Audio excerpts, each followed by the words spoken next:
Friday night, and so it is Friday Night Live. I thank everyone who's here. Wow, there's about 60 people in here already. So welcome.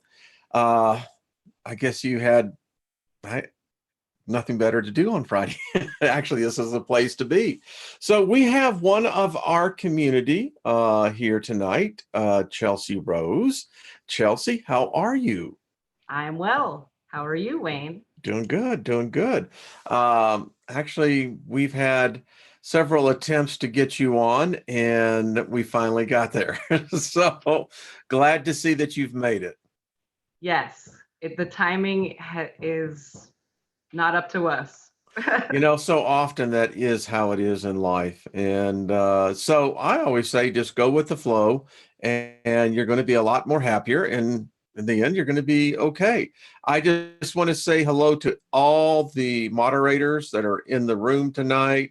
Thank you. Boy, I mean, there's a bunch of them. Brad, Mary, Maria, Milky Way. Hey, by the way, everyone, Brian will be doing his show right after this one. So go over there. I think he has Kent Nichols, and I think Trisha's on there. Is no, let's see. I don't know. Go over there and check it out after we're done. That's the best way to do it. So, Chelsea, tell me a little bit about yourself. Well, I am a Reiki master who is very eclectic in my knowledge of things. I've Oh, walked with you since your path steered away from WSO, but wow. without WSO, I wouldn't have met your Yeah, path. So yeah, hey, yeah. yay for Nibiru, okay? Yeah, listen, and love Steve and the whole Nibiru group. Yeah. That's going back a while, girl. That's I didn't Yeah, realize that. Wow. yeah, Honored, my friend, honored. yeah. It was interesting. It was brought to my attention a WSO video of when he was freaking out in the very beginning Mm. of his videos, and that's what steered me down a whole new world. But yeah. So Yeah. hello. Yeah. Well, so I can say you definitely have seen my path, and so I'm curious. So how has your path been since this time has evolved? Very interesting. I went I from bet. a very needing church type of following person to reading the book that will change your mind forever about the Bible. I think that's what it's called. That's Um, it. Yeah. Leak Project, Rex had that guy on there, the translator guy. And Hmm. I had to read the book. So I downloaded it. It was a free download. And that was like eye opening. Boom. I had to start finding out about Anunnakis and I had to start finding out about everything. But I'm also a life path 7. So I had to find Oh, out everything. yeah. So yeah, so I know a lot. And when Rex also interviewed, I'm having a mind blank, No, but it's all right. about Thoth a lot. So I had already gone down the Emerald Tablet path, and then I was Okay. hoping that you would catch on to it, and then you went down it, and that was great because Yeah. that Yeah. ties into everything. It does. There's a Um, lot. Everything's tied in together. yes, and it actually opened my eyes to how powerful we are as human beings or beings in general, spiritual beings. And I read the Celestine Prophecy. I actually asked a friend of mine who I grew up with that you would never think would go down a spiritual path. She was like a Barbie hairstylist type friend. And she became like a medium, and we don't live in the same area anymore. But I had Facebook at the time, and I asked her what would be the best book that you would recommend that started you on your awakening process. Basically, this was around 2013, 2000, Hmm. yeah, around 2013. And she said that her favorite book was the Celestine Prophecy. So I had to have that book. I ordered it, and then I never read it. It took about a year.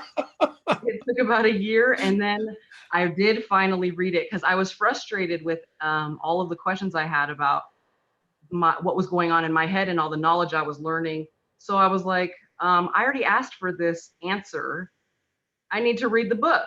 I have it already, the answers to my questions. So when I read the book, it was completely right on the money with all the answers. I had to read all of them.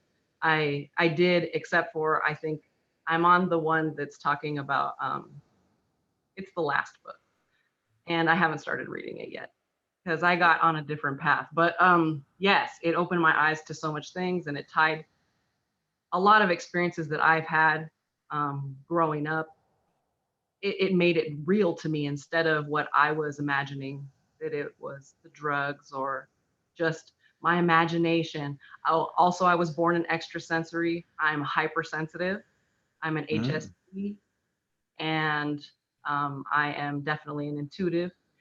And I grew up not understanding any of that stuff. So, Makes it very confusing for kids that are gifted empathically, etc. That they're not in that environment, then there's always going to be that friction. well, yeah, my mom believed in crystals and she was doing like Lazarus meditations and stuff. We always had a crystal on top of the TV because it was bad for you and it absorbed all the bad stuff. Like I knew that kind of stuff, but she Mm-hmm. never explained anything else. And she also didn't try to understand what I was going through. Uh, Mm.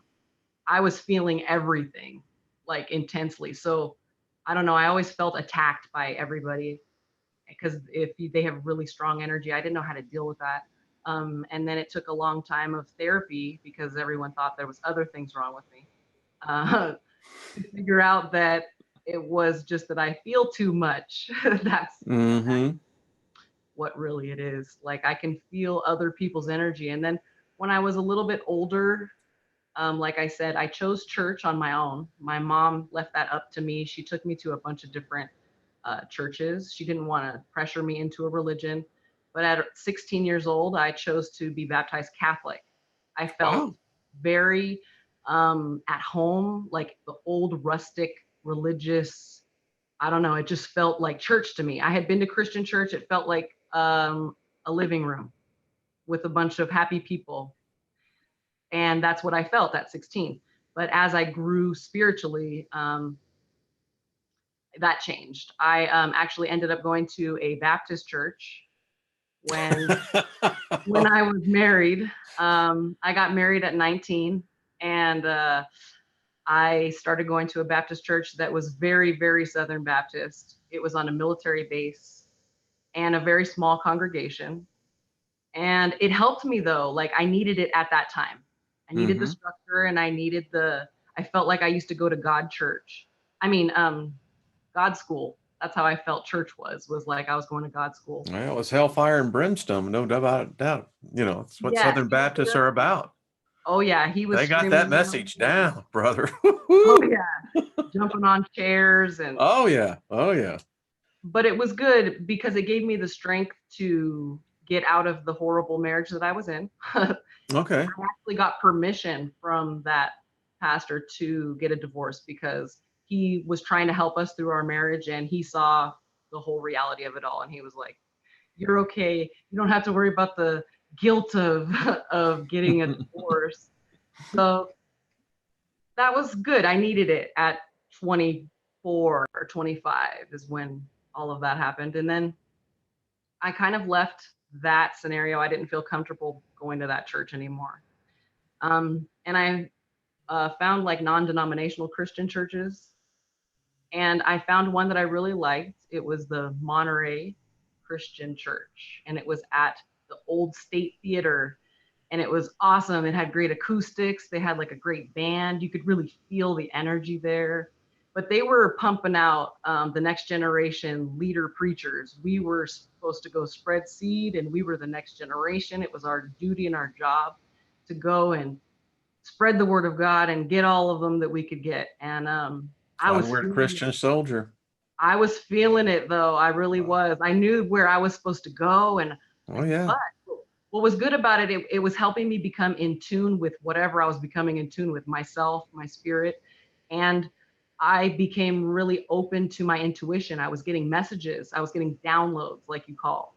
Um, for people that I would be around, like I would have a message for you and I would just tell you, it wouldn't even be in language sometimes that I would speak. And I would say, I'm sorry, you might not like me after this, but I have something to tell you. And here you go. Well, Sometimes actually, to not to step on that, but that is odd because, I came out of the charismatic word of faith part of Christianity, and we believed in the gifts of the Holy Spirit.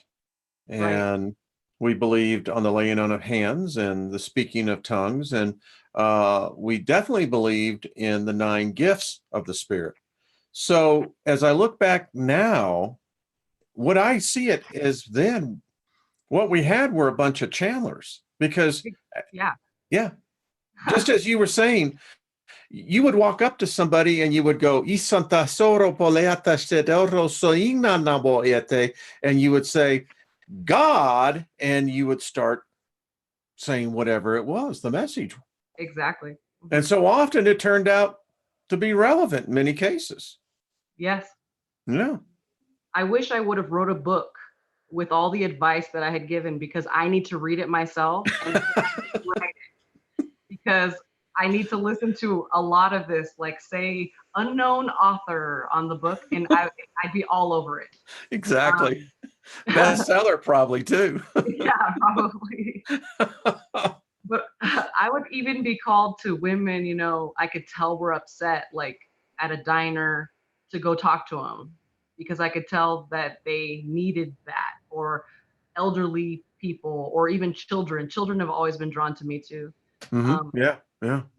Well, um, as an empath, I know you said you were an intuitive, but definitely as an empath as well, I think that that's the problem.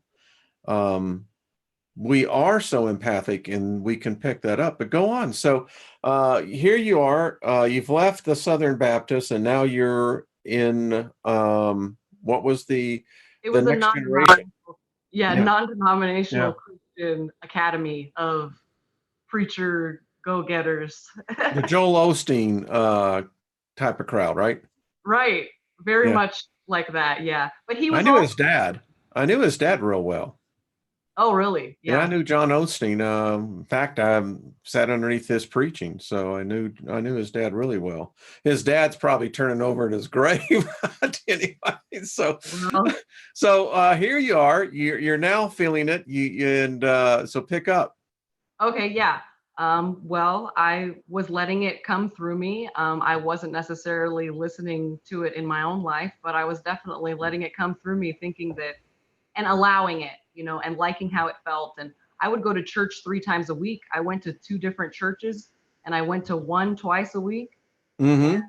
I loved it, what I was doing. But then life events happened where a lot of things were changing, and it was around 2011 when my eyes started to open and I grew up, you could say, like for all the way grew up. And it was Was there my, was there an event or something that happened in your life that caused that, or was just a metamorphosis of events? well, it was a metamorphosis of events. It was my Saturn return was ending, Okay. and I look back and reflect on it, and it definitely was a big shift in events where my mentality changed, my priorities changed, and I got the heck out of Dodge. I moved. Yeah, Every time I hear that, it's really the first epiphany of wisdom. It's like, I need to get the hell out of here. yeah. I realized that I was living like in a rat race trap with people that were grown-ups that were just going in circles, and I needed to get out of there. And Yeah. I did, and I removed myself from everything that was holding me back.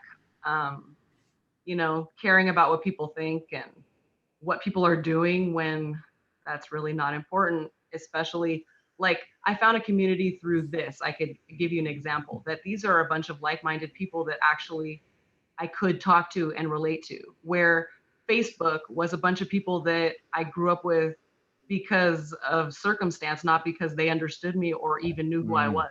I didn't even Ooh, know. was until I was like 25. I grew up like a chameleon because I was so sensitive. I just kind of sat back and felt everything and reacted upon other things and was Well, it's a angry about it. very elegant way of expressing that, Chelsea. I like that. You grew up as a chameleon. How many of us did exactly that ourselves? Yeah, I learned a whole culture though. I'm appreciative to it. I Mhm. grew up in Central California, where I absorbed a whole culture. I understand a language and a whole culture. I used to think in Spanish. I used to have to translate into English because of how quiet I used to be, how much I absorbed. I also noticed though that I used to pick up on traits like when I would be around certain people. And I've looked back and reflected on a lot of this, but through my growth, yeah, I've realized how much of a chameleon I really was and how much I wasn't me and how nobody even knew who I was. Ah, and isn't it so often how we don't even know ourselves? Right.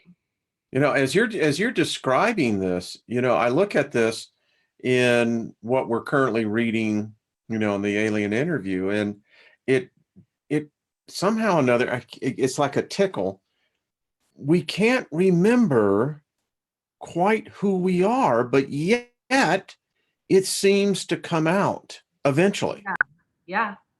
I always knew I had like a really big purpose, like I was supposed to be doing something, but I just didn't know what it was. And it was so frustrating because I had parents who, well, I had one parent who really wanted the structural future for me because, every parent kind of wants that, especially a parent that struggled. They want, you not to struggle. So she wanted me to do what you're supposed to do, get a job, get a good job, go to school, do what you have to do to make money so then you're not struggling. Yeah, And yeah, I hated the conformity. I tried everything. I went to school, I got a degree, I hated it. I ended up doing side weird things. I ended up realizing that I'm more like an engineer than anything. I like to do things with my hands and figure stuff out. I painted like a man for a living for a while. I say that I know there's a lot of women in that field, but where I was, there was not. And mm, that was interesting, but I didn't I care. bet it was a little sexism there. Yeah, it got to the point that I used to paint alone because my boss was worried about just the liability aspect of it. But it was okay because then I got to call the shots and I got to make bids and yeah, it was better that way. Anyways, I didn't have to get dirty. Well, I actually came through the trades myself. I was a journeyman drywall finisher and a member of the painters union. Right. And the thing, the why I left it was that it just got to be too boring for me. But it was, and I know people are going to laugh, but it's where I learned to meditate. Oh yeah. Because painting or finishing drywall is a solitary um, exercise. It's an artisan, Yeah. but you have hour upon hour to do. Once you perfect your craft, you can meditate on the most, and that's where I learned. Oh wow. Well, yes, I learned younger than that, but I didn't know what it was until I started about last year. When I Okay. was watching you and something triggered where you were talking about how you used to get in trouble from spacing out and then it Oh dawned on yeah. it dawned on me though that that used to happen to me a lot. I was an only child and I was always caught spacing out. I would even stay in the car after we would end up at home. My mom would have to come back outside and get me because I'd be staring at something and I didn't want to move.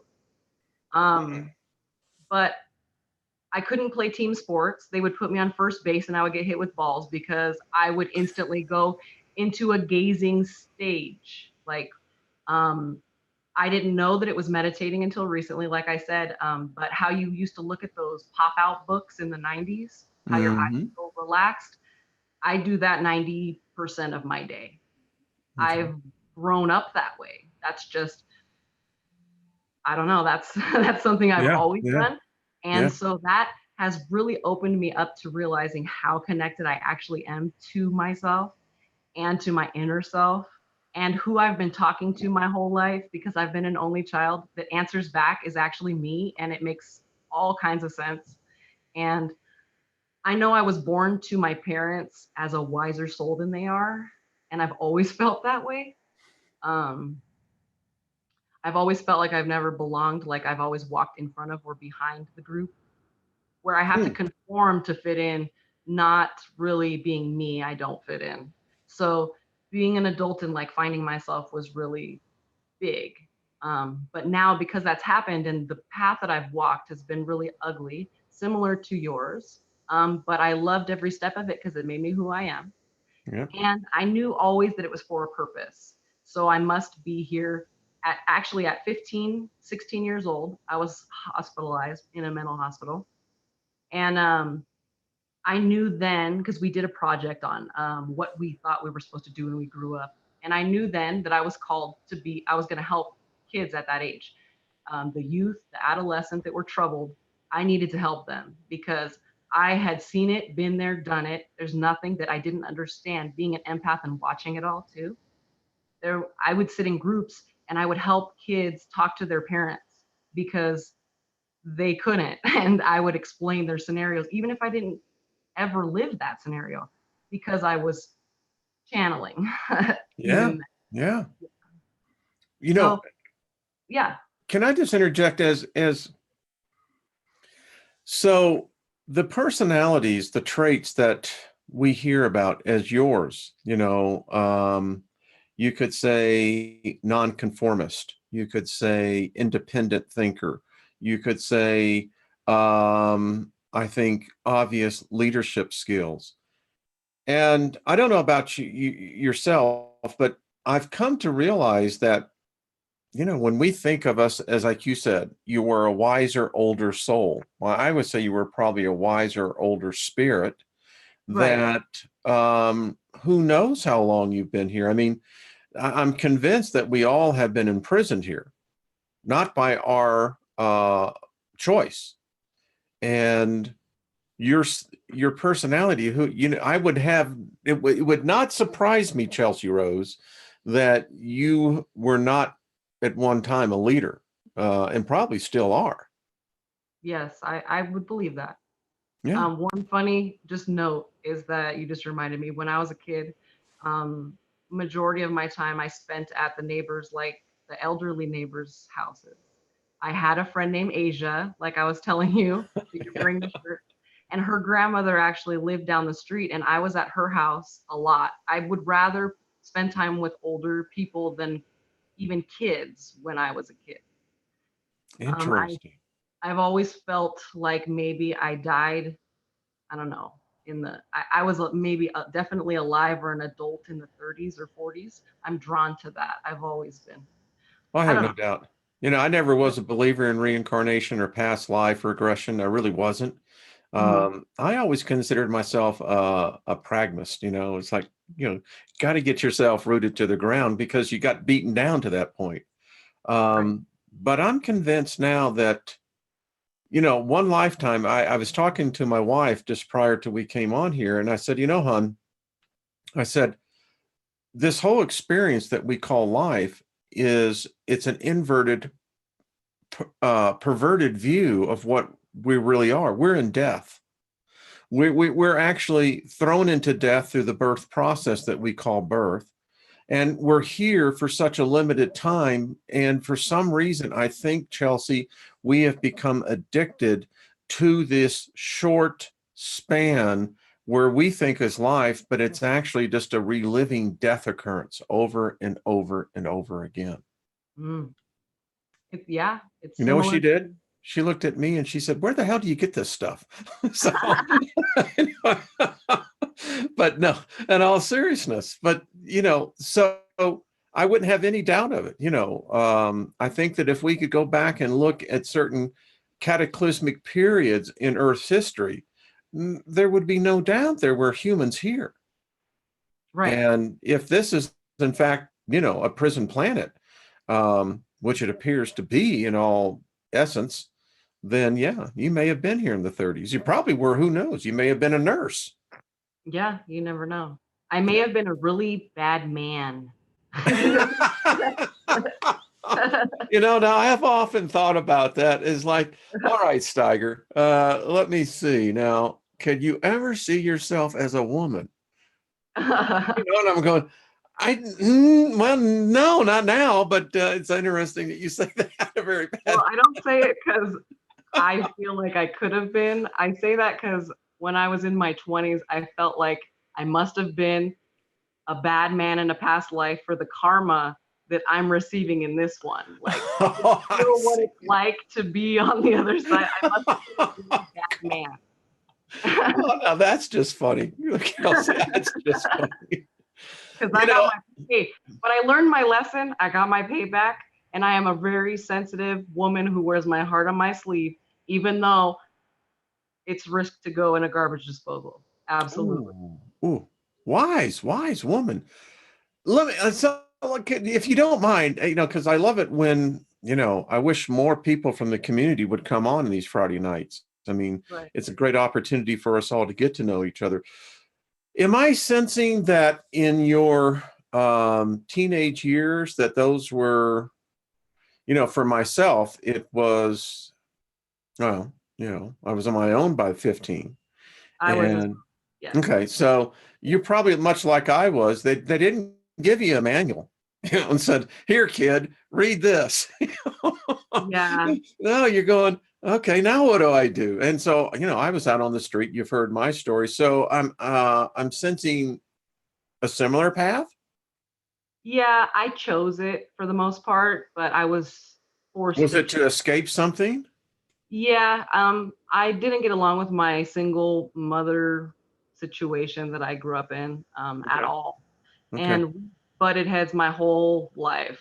Um, and in my teenage years, it got bad, and I thought I was a grown up and I wasn't going to listen to her anymore. And she basically kicked me out, and I took the opportunity to say, thank you, bye. And I did go back a few times to home base throughout my life, but I left when I was 15. You can I never go back to never Kansas. I never went back to being the child again, ever again. Chelsea, were you ever a child? No. You see, that's what I found out for myself. There's many of us in this community that I don't think that we were children. I don't think we've had the opportunity to live as children for a very long time. Yeah, I might have been able to be a child up until my parents got divorced when I was 4.5, 5 years old. Hmm. I remember like doing kid stuff until then. And then I started worrying about other stuff. And I was alone a lot. And my mom was emotionally not available. And that caused me to have lots of issues, especially being a hypersensitive, because I was abandoned. Yeah. So you grew up on the street at 15. Mind if I ask what part of the country? In the central coast of California. Okay. All right. So it wasn't too horrible, but it I was was, going to say you had the beach, right? yeah, but I was a dumbass. I didn't ever go there. What?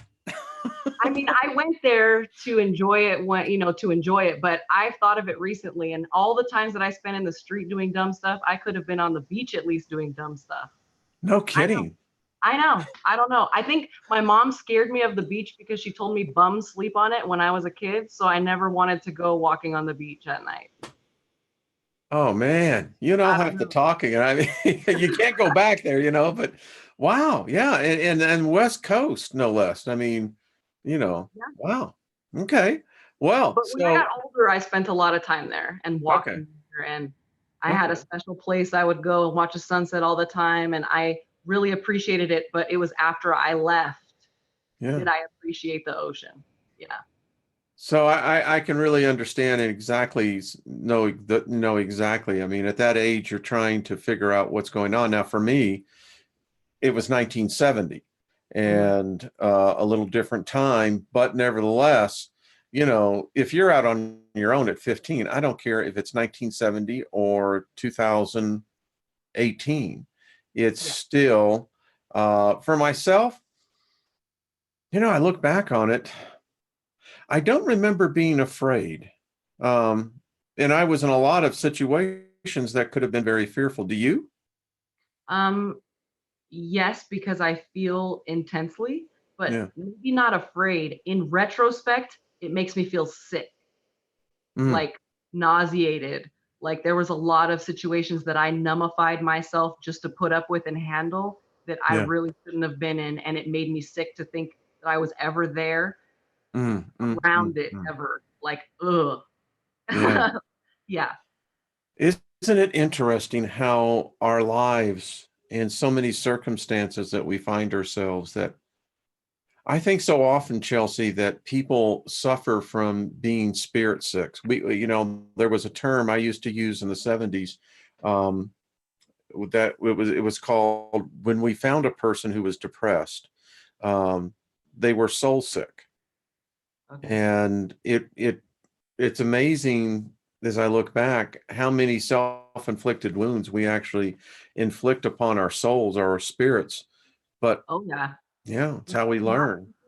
Believing anyone that makes you feel that you aren't good enough at any point in your life is probably the worst Yeah. damage you can do. And I am guilty. I'm still trying to remove my own rips and tears at myself. Mm. And I'll just say this for the record. I think that as a male, there was a different there's a different set of perceptions. And I think to be female, particularly at that young, vulnerable age, it my heart just goes out to you, Chelsea, because I met a lot of girls at my age. I mean, we were the throwaway kids, and Yeah. no one wanted us. And so much like Dickens writes in The Tale of Two Cities, or Great Expectations, we banded together. Um, but for a young woman, you know, I can only imagine the challenges, my dear. I can only imagine. Well, I was very resourceful and smart. That I was think something you had to be, and I think that that's a credit to who you are. I think that I learned a lot from my dad being who he is. Hmm. Because I definitely was in scary situations and definitely had somebody watching over me because there was nights that I would walk home plastered through army bases at 15 years old, alone at nighttime. Probably not the greatest idea. There was lots of times that I did a lot of things that I shouldn't be doing. But I definitely chose people to be around, and I would say used what I could to my advantage to keep myself safe, clothed. I had a job, I had somewhere to live, Hmm. Hmm. and I hung and we banded together. I hung out with a little group of people that we thought we were super cool and Hell, we were invincible. You know, we were the superheroes. I mean, think yeah, about we weren't trying to be superheroes, but we it. were super cool for Yeah, sure. you know, I mean, much like yourself, I can remember at the age of 16 in Houston, Texas, and stoned on LSD at 3 o'clock in the morning. And the strangest encounters. I mean, here you are walking. I was up in Austin at the University of Texas, and there were three of us, and we were all really stoned on some orange sunshine. And we were up at the LBJ library, and today I can go back there immediately. And here we are. And normally I wouldn't do that now today. I mean, it's like, are you crazy? But we were invincible. Yeah, well, I definitely had some moments like that, but it wasn't with my little group of Oh, it hardcore. wasn't. Okay. It was with my other friends that I felt more safe and comfortable with that I used to trip out doing LSD and stuff like that with. And I used to go to Herman Hall, which is the Navy postgraduate school in Monterey. The Yeah. original building was the Del Monte Hotel, which is what started the whole city. And it's old and it's haunted. Okay. So I used to go there. I would drop LSD and go there and watch crazy stuff happen and doors breathe and growl at me. And I would run. And oh, yeah, I would go just to be scared. Yeah. Ah, sister from another mother. When you were saying that, I was thinking of Lou Rawls, take a walk on the wild side. And then we would go chase the peacocks because there's a bunch of peacocks in the court. I had an experience like that once. Yeah. Well, fascinating. So I love this. You see, this is community, folks. This is what it is all about. I mean, the life experiences. And it leads us down to a path. Yeah. Yeah. So when you left Christianity, and how was that for you? I mean, was it Um, just it was gradual. I first, like I said, I used to go to church 3 times a week, and I listened to Joyce Meyer like every day, all day. I oh, just needed her at the time. I really felt lost, I think. I was doing stupid things and I felt lost. hey, listen, if Um, you take the religion out of what Joyce had to say, her message is powerful. It will change you. and it did. Yeah. I moved and I removed everything that was not doing good for me. And I stopped going to church, not really by choice, but gradually it was by choice. And then I started to remember all of my teachings that I learned when I was younger from my mom and from my aunts and what I was actually being taught. And I started through, self healing through my Reiki process. It started undoing layers and Interesting. undoing a lot of layers, like understanding epiphanies one after the other, downloads of not only myself but others. Um, I also went through a learning little seminar. I had a spiritual coach for a while who taught me how to even heal like my ancestry, and I went further than my mom and her mom, and I went further than that because if you can understand their struggle, it starts to heal their karma that you're holding on to. So if you can heal it even that far back, it can release generations above me. So I learned a lot, and I learned a lot of my past and my history and through my ancestry seeking. And with my layers, though, I started to open up and realize what was really going on through all of those years, my teenage years. I reflected on all that, even my adult years and even my recent years and behaviors. I started to see where a lot of stuff was rooting from. And like I said, learning about the powers that we actually do have. So And how did you come on Reiki? I mean, how did you find this path of healing? Because I think um, that I love this, the fact that you're a healer, and us healers, we need to get this together. So let's talk about this. okay, well, All right, Brian, take care, buddy. I went to school to continue education as an older adult. Um, and I got my associate's degree in social work because that's what I wanted to do. I Mhm. want to help people. I don't want to work in an office as a social worker, but I know that I can still I'm a social worker everywhere I go. I realized that through my schooling. I used to donate time at my daughter's school, and I realized I was a social worker everywhere. Little kids come up to me and tell me the randomest things. And okay. So I found that through my path. And then I also found that, well, my mom has a terminal illness, and I also have a lot of baggage. Like I said, that I started to realize that I was carrying and still hurting myself with decisions I was making because of things that I was holding on to, beliefs that I was holding on to. And so I started to learn Reiki to heal that.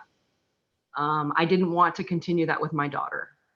Mhm. I also have a son, but I was really focused on her because she's so much like me. And it just made me realize, like, wow, I need to stop this lineage line. And so I started to heal that because with Reiki, I found out, well, anyways, I learned about Reiki because my dad is a massage therapist, and Okay. he practices with energy modalities. He's not licensed in Reiki, but he's messed with it. And he's done it on me. I felt it. He's had me do exercises. I know about the chi and the energy and so on and so forth. But then reading Celestine Prophecy and reading about Thoth and the Emerald Tablets, and then everything correlating with my own energy, I went into myself. And um, I think I had a psychic reading, and she told me that she, something correlated where I just chose Reiki, and I started looking it up. I was looking up a bunch of things, but healing with crystals and all kinds of things, but Reiki itself used life force energy, and we can tap into it. and Yes. it clicked for me. And so I started to undo these layers and heal these layers of myself and grow. And that's all I kind of wanted to learn it for, because I can heal people through counseling, through my intuitive abilities, and so on and so forth. But recently, like well, after Phoenix Rising, and after you writing to me and telling me that No Eyes would be proud of me, it touched Yeah. me somewhere where I needed to share now this power that I see flow through me. And I am licensed to do distance Reiki. I know how to do it. And why not offer it to people? People need healing. So, Yeah. yeah. Yeah. A lot of people with some background here. It was Chelsea who sent me the book, Phoenix Rising. And again, I still stand by those words that No Eyes is proud of you. And I think it's something that you should bring out. And it's a gifting that um, if you, those who have the natural ability of healing, whether it's through the gift of touch, the gift of psychic healing, um, these were the healers that walked among us at one time. Yeah. We didn't have doctors. It was people like yourself. Well, even Magi's came to visit baby Jesus. Yeah. Yeah. They're healers. They were important, even in that story. And I Hmm. realized that how, through both of our growth, walking down your path as well, we've all been, our eyes have been open to the lies and the corruption, and how the victors only write history, and how we've been blinded to believe a lot of things, and how we don't have power.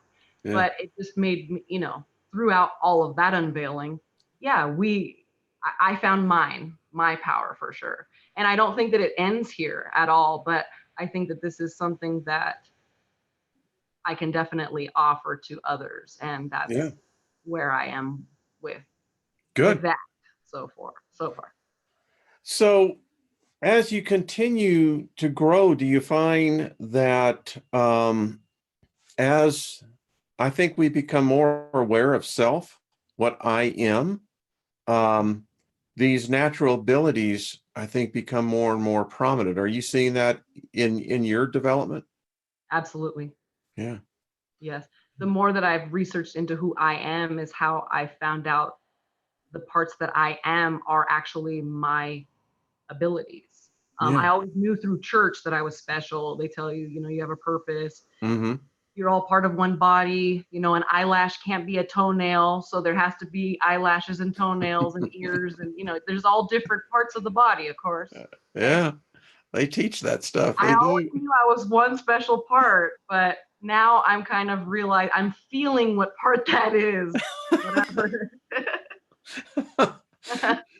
I'm sorry. I was just thinking something. We'll just go right on along. Well, we are all part of still a body. We are. Not Absolutely, we are. not Yahweh's Yeah. body, but Yeah. a body. As I've thought more and more, Chelsea, on the fact that I don't know, I guess at one time I had this strange idea or, perceived thought that, all spirits were the same. They were spirits. They all came from the same creator. Um, Now, again, that slap in the face, so to speak. And I'm realizing every spirit is different. And I'm leading somewhere on this. So there are spirits who have natural abilities in many different areas. But what we all find ourselves going to is that when we have, for instance, a need for healing. And I contend that most physical ailments are because we have not dealt with the spiritual issue. I think the body is manifesting a festering sore, a part of the spirit that is transmuted to the body. What do you think on that? I would 100% believe exactly that. That a spiritual or emotional scar, which would be spiritual, I guess, too, but even spiritual ones that don't happen in this lifetime, I think vibrate at a certain level that definitely can cause illness. Absolutely. And Yeah. I think that there's spiritual teachers that would back you on that, that I've I've heard speak on such subjects. But Well, I know that, as a healer myself, that so often what I find with most people is there is this best way I can do the analogy on this is Ghostbusters 2, when they break through the street right there on Fifth Avenue and they get down in the old tunnel, and there's that river of slime. And what so often happens, I find, in most people's lives is that they have this buried river of slime that you just don't want to have to face it. yeah, it's true. I I mean, felt like I zipped up a briefcase of a part of my life, and I zipped it up and just kind of left the briefcase somewhere. hmm And I thought that that was a good tactic until, I don't know, maybe 30 years old, when I had to unzip it and actually go through it, because I really wasn't over that stuff. I just thought I just leave it there. But I had to go back and relive it a little bit. I tried to airmail all my problems. God Yeah. damn it, they came right back. Yeah. It's like open up the door and, well, where did this come from? Yeah. So I should have burned the suitcase, but yeah, it's true. I didn't Um, think of it. so how do you, and your healing, how can people, well, first of all, how do you approach it when a person comes to you? What is it that's so often that they're looking for? It's usually a physical ailment, when people are seeking Reiki, unless they're already in a spiritual type of thinking, because then they know more about Reiki. Because it doesn't just heal physical ailments; it heals emotional ailments. Reiki, because it's using life force energy, flows through me, and I can heal the past, I can heal the future, I can heal you, I can heal your animal, I can heal planets, I guess, because I was taught how to send Reiki to our planet. Yeah, Um, yeah. and so that's And some people may find that preposterous, but then again, they're limited on their view of what their spirit is. The exactly. spirit is it's uncontainable. A And I'm planet, asking for yeah, it to flow through me, and it does. yeah, great. This It's is there. wonderful. It's there. We're all connected to it. Yeah, Um, it's what keeps us all alive. It's our spark. Um, it's how we glow. Even, I would say it's our energy for sure. But I think so many of us are born, obviously, in societies that keep us so blinded to things that we don't even realize that we are energy or that we are vibrating. But we're all connected to it. We all have the ability to tap into it, and I've just taken the extra step of initiating myself to be a conduit. yeah, yeah. I can see that. Listen, for me, as you were talking, what I was seeing, and it's really odd, I was seeing almost like a crystal, but it was dark. And when healing starts taking place on the soul level, let's just use that as our term, um, the regeneration of that crystal begins to become alive again. Yeah, And I think that that's what we so much need in this community. I think that we need to probably maybe focus more time on sessions like this as a community, as a group, for group healing. absolutely. Yeah. But I don't see that being done. I think that would be a really good idea. Something you may want to think about, Chelsea. Yes, I definitely am up to. I've been called to, for some reason, somebody or multiple peoples in our community need me and my services. And if it continues even on to, I'm not offering this at this moment, which is intuitive counseling, but I in on my Patreon page you can see that at a certain amount I can start offering that. But even if it's that somebody is needing, I mean, me saying this, I already know that it's probably somebody needing Yeah. this Yeah. intuitive counseling. I'd But agree with you on that. um, Absolutely. yeah, I'm available, and I'm offering half price on purpose because I want it to be affordable. And yeah, Cool. I'm And I tell you, I like the idea, if you really think that this is something you could be, called to, is where we could get a group of our healers and actually do a show. Yeah, I think that that would be phenomenal. that would be cool. Yeah. Dana Um, Quartz sent me one of her special healer crystals. I was one of the recipients of one of her pendants that you liked. oh yeah, I would like to show excellent. it to you, but I'm Were not you wearing really? rose quartz.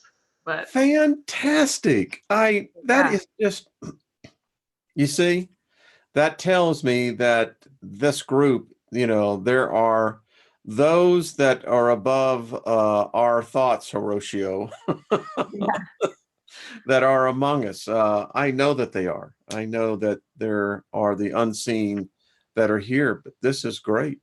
By the way, I put your um, Patreon information on the description box, folks, and let's take advantage of this. Come on. I mean, listen, if we have a group of healed spirits, healed souls, wow, that's a force, Chelsea. that's probably, I know that I have a big purpose. So if this is not it, then it's bigger than this. And I don't see how a force bigger than one isn't bigger than this. I love that. Well, you have my support. I will support you on this. And I think that this is, I'm blocked. Oh, I'm sorry. I was just reading something. I am blocked from listening to you. May the Aussies don't like me listening to your Oh, well, we're being blocked in some parts of the world. Oh, dear, I can't imagine that. But anyway, I digress. Sorry about that. That just, well, I'll just say it sucks. Anyway, so When they don't like you, you know you're doing something right. you definitely do. Exactly. If they hadn't done it, then they don't realize they bring more attention. So, but seriously, Chelsea, if there's anything, you come up with an idea, you let me know. And if there's others out there in the healing community, let's get together. Let's do a special show on this. I think this would be phenomenal. And Chelsea, I think you're the right person that would be the conductor for that. No problem. Okay. Absolutely. Do Yeah, you I have mean, we do you could have get an together. email address? Yes. Okay, I'll put that in when I repost this. I'll Okay. put your email address. And so folks, think about this. This is an invitation. Let's do something while we have the opportunity as a community. Hmm. You know? Yeah. Chelsea, I mean, I just adore you. I just as I said, I you took the initiative to contact me way back when, and look where it's led to. Well, it started off with sending pictures to Steve that I never got responses back from. And then then I stopped watching the sky so much and started reading books. And then everything changed from there. And I think that's the path we all walk down. I mean, people ask, do I still go out and do all the sky photography? And I have to say, no. I have my telescopes and what have you, but no, this is where I belong. This is my path. This is my life path, and it's certain validated because we found many of our life paths uh, coming together at this unique time in history. Absolutely. Yeah. And it was all around the same time frame that all of our Yeah, mindsets kind of altered and changed. I mean, I was in literally. college classes opening my eyes to things. And I remember after a sociology class, I I congratulated my teacher because the whole semester I couldn't understand how she could teach sociology to students knowing the corruptness that she's teaching us until the end of class when she finally showed why was because this is her chance. She is doing something. She's opening the eyes of a classroom full of young adults. And I congratulated her on that because everyone gave her such a hard time for the book she was teaching and the curriculum she was teaching. But I like I thought I wanted to be a sociology professor. I wanted to go tell everybody the secrets of that was going on too, all the lies in media and all the corruption in the world. It happens. It Yeah, does. You just get so pissed off about it, and I know. it's just, but And this is where I have found my peace. And it's been validated. I look at this community and I'm in awe of it. And it humbles me.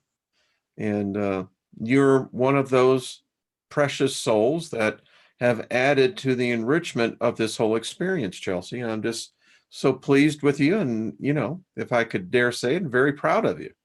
Well, thank you very much, Wayne. I'm Yeah. honored to hear that. Yeah. You're a dynamic soul, and I thank you for it. So, all right. So we're going to be ending this, but I told you the hour would go by like nothing. I mean, I just looked up and I thought we'd only been talking for about 20 minutes. Yeah, Yeah. And it flew by. it's like that. So I have your Patreon information. You just want to tell people your email address? It is for those who wanted verbally. Sure. It's mscrose121@gmail.com. And folks, I will put it in later. Chelsea, thank you, my dear. What absolute delight. You are a good friend. It's though that our paths have crossed before, and we hear that often said by many other people in the community. Yeah. But the conversation was delightful. If you lived next door, I think we'd be having coffee. Well, I kind of do. I live like across the mountain, and Yeah, exactly. It's a little west there. But yeah, it's not that far. I mean, we are in the western side of the country. People don't realize that, but we are. Yeah, well, now I'm in the Pacific Northwest. Okay. Yeah, okay. Well, is that a good place or a bad place? Oh, I love it here. Yeah. I don't know if this is my forever place, but it's Okay. definitely a beautiful wooded Mm. place that has helped me appreciate nature on a whole another level. Well, when you pass by one of those beautiful trees, lay hands on it and tell them that Wayne said to tell you hi. All right. I like to hug them. Oh, then definitely give him one of my hugs, to say, hey. Well, Chelsea, thank you, my dear, so much. Folks, I just want to say thank you to everyone. You see, this is why we're here. It's having people like Chelsea on here, and it's other people, Karen, Suji, Brian. I can just think of any number of people that have come here to say hello, and that's what makes us stronger. So, Chelsea, big hug to you. Thank you, dear. Everyone, be good to yourself. And Chelsea, would you like to say something to the audience before we go?